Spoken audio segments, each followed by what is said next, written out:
Kalau kita melihat ada problem di bidang pendidikan, kemudian kita mengatakan bahwa kita optimis pendidikan kita akan lebih baik, tapi nggak ada langkahnya. Ya. Nah itu dia. Nggak ada langkahnya. Ya nggak, itu namanya statement aja. Optimisme itu dibangun sambil ada langkah-langkah nyata untuk pendidikan kita. Jadi dan memang salah satu masalah paling mendasar untuk bangsa yang sedang berkembang seperti kita, ini masalah pendidikan. Ya, itu benar. Itu paling mendasar. Selama pendidikan kita tidak mendapatkan prioritas yang serius, maka itu akan sulit sekali kita mendapatkan solusi-solusi ini semua. Ya.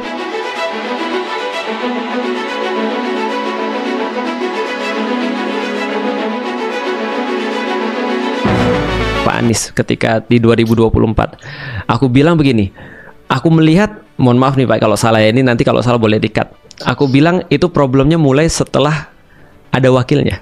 Nah, langsung drop name saya, Caimin. Iya itu ya kita sudah drop name lah. Artinya menurutku itu problematis banget karena itu sudah terlihat banyak sekali kompromi misalnya, atau misalnya setelah itu ada hal-hal yang ya kita udah tahu lah akhirnya terjadi dan sesuai dengan apa yang kita persangkakan beberapa orang atau banyak orang, dan setelah itu kan sebenarnya banyak banget hal tidak adil sebenarnya terjadi, dan itu bisa plain sight gitu loh, maksud terlihat secara nyata banget dan semua orang ngomongin itu sebenarnya Pak.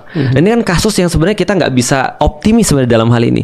Artinya kalau dalam perkara-perkara yang kayak gini misalnya mereka bisa berbuat curang, itu perkara besar banget mereka bisa berbuat curang. Perkara-perkara kecil itu mereka akan lebih mudah lagi berbuat curang sebenarnya.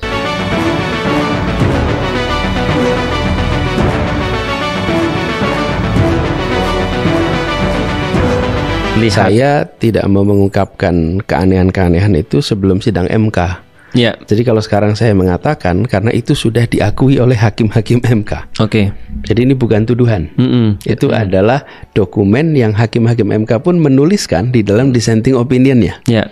Kalau artinya sudah verified, bukan sekedar sangkaan. Ya. Nah, memang banyak keanehan dan itu artinya harus ada koreksi ke depan. Jadi salah satu hal yang saya sampaikan ketika pemilu selesai, kemudian MK memutuskan, kita hormat kepada putusan pengadilan. Setidak setuju apapun kita dengan keputusannya, kita mentaati. Dan saya memilih untuk hadir ketika penetapan. Saya memilih hadir untuk pada saat pelantikan. Sambil dalam semua event itu saya katakan bahwa yang menjadi catatan hakim-hakim MK harus dimasukkan menjadi bagian dari revisi dan perbaikan. Kenapa? Karena proses pemilu ini 5 tahunan itu adalah proses perbaikan terus-menerus. Jangan sampai 5 tahunan itu yang belajar adalah pelaku yang curang. Tiap 5 tahun dia upgrade versi kecurangannya. Lah, sementara yang bagian baik ini tidak melakukan upgrading.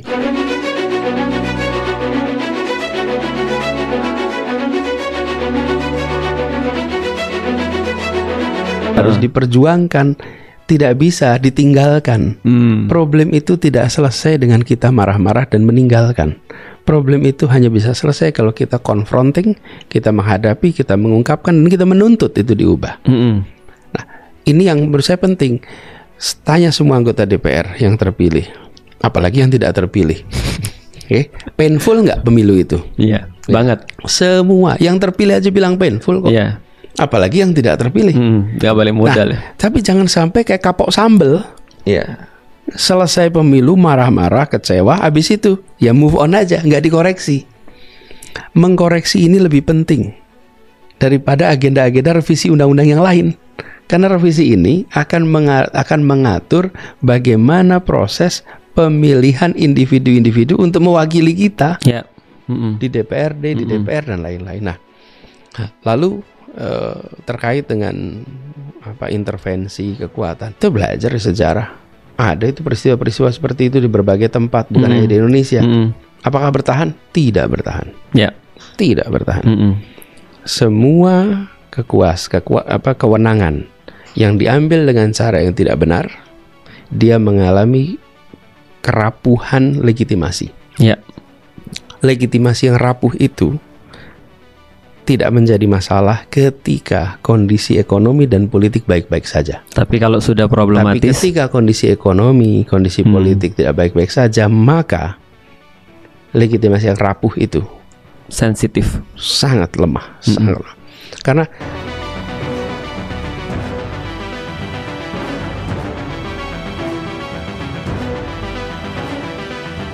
seseorang yang terpilih dengan angka X dalam hitungan suara, tapi separuh dari suara itu diraih dengan cara curang, benar, secara hukum, secara legal memang dia terpilih, Ya. tapi dia tidak memiliki basis moral. Ya. Dan itu apa sih implikasinya? Tingkat dukungan menjadi semu. Ya. Jadi kalau misalnya Ustadz Felix itu mendapatkan suara 1.000 suara, tapi 500 itu adalah curian, maka sesungguhnya yang mendukung Ustadz Felix itu cuma 500. Yang 500 lain itu nggak ada. Ya. Itu cacat moral. Tidak kelihatan memang. Tapi ketika ada krisis, yang dukung cuma 500. Ya, itu yang baru kelihatan. Enggak gitu. Nah, itu nggak akan terlihat kalau situasinya sedang normal-normal saja. Ya. Seakan-akan semuanya mendukung. Itu sebabnya mengapa di dalam pemilu jangan curang. Karena tujuan dari proses ini adalah memilih pemerintahan untuk menjalankan amanat konstitusi, untuk menjalankan aspirasi rakyat.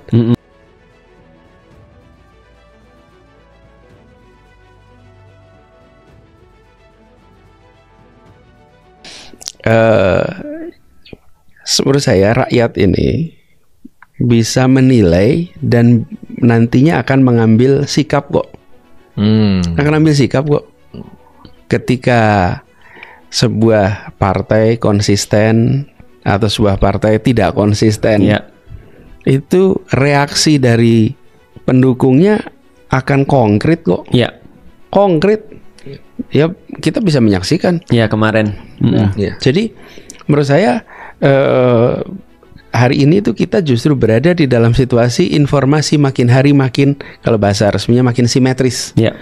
Sehingga antara elit dan rakyat kebanyakan informasi itu makin setara. Dengan informasi makin setara, maka berbuat inkonsisten itu lebih mudah untuk Dihukum. hukum. Ya, secara sosial etik. Secara sosial, secara elektoral.